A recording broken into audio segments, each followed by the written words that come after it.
Assalamualaikum warahmatullahi wabarakatuh. Hello all grade 3 students, how are you? I really hope you are doing well. Okay, so today we are going to learn some exciting stuff in science. But before we jump into the new topic, we are going to review a little bit about the first lesson that we've discussed so far.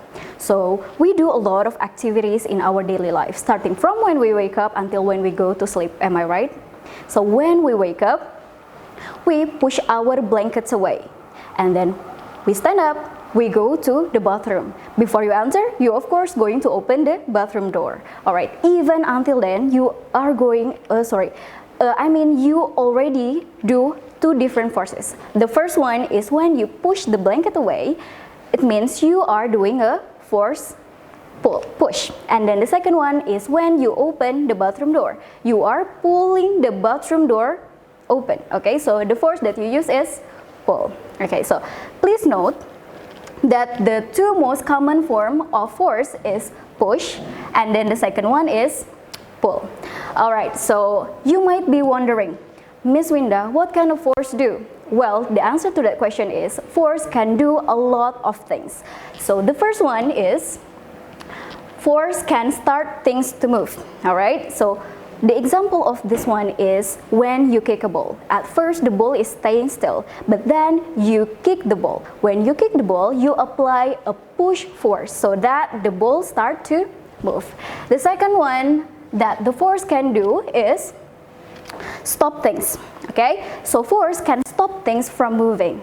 The example of this one is when you play a basketball in the sport field, and then your friend is trying to pass the ball to you. When you try to stop it, when you try to catch it, you are going to push your hands together so that the ball stops, right? So you apply the push force so that the ball stops. Alright? The third thing that force can do is make things go faster. So when you play a swing, you kick your leg to to make the swing move faster, right? So you apply the push force. The fourth one that the force can do is slow things down. The example of this one is maybe you have a younger brother or you have a younger sister. So maybe they play a bike and then they go too fast to the point that it's too dangerous. You try to save your younger brother or younger sister by pulling the bike so that the bike goes slower. And then the fifth one, that the force can do is change direction. The example of changing direction is when you are in the sport field and then there is a dangerous ball, like a really fast moving ball coming at you. You try to slap the ball away so that the ball changes direction. Alright, now the sixth thing that force can do is, this one is our new topic. Force can change shape. Alright, so let me ask you a question. What is your favorite toy as a kid? Is there anyone here like to play with plasticine? Or maybe you know it as Play-Doh.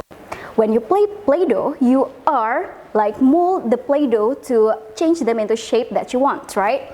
So actually, you are applying a force to the Play-Doh so that they change shape. Now let's talk about 3 occupations that need force to change shape. The first one is baker. Do you know baker? So baker is actually someone who makes bread. Baker kneading a dough. This is the picture. So the baker is kneading the dough so the ingredients, mixed together, and then they can shape the bread into so many kinds of shapes, alright? The second one is a potter. Potter is not Harry Potter that you know from a movie, but it's actually someone who creates a clay pot. This is the picture. So in this one, the potter shaped the clay to become a pot. The third occupation that we are going to talk about is actually a carpenter. A carpenter is someone who carve wood. They carve wood to make things such as cupboard, table, chairs, and so many other things. Alright, now let's review our lesson. Force, please remember that force can change shape. Alright, and then the baker is someone who knead a dough, someone who make breads by kneading a dough.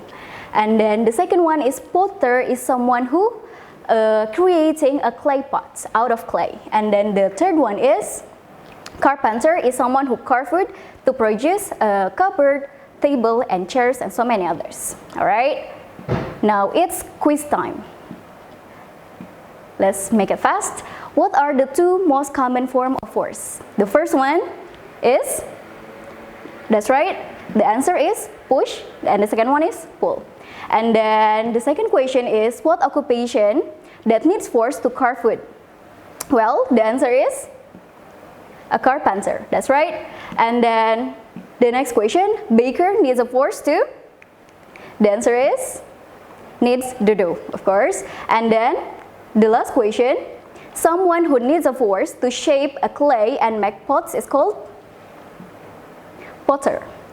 All right, well done. Thank you so much for your attention. I hope you can understand what I'm saying or I'm sharing in this video. See you next time. Please stay safe, stay healthy, and goodbye.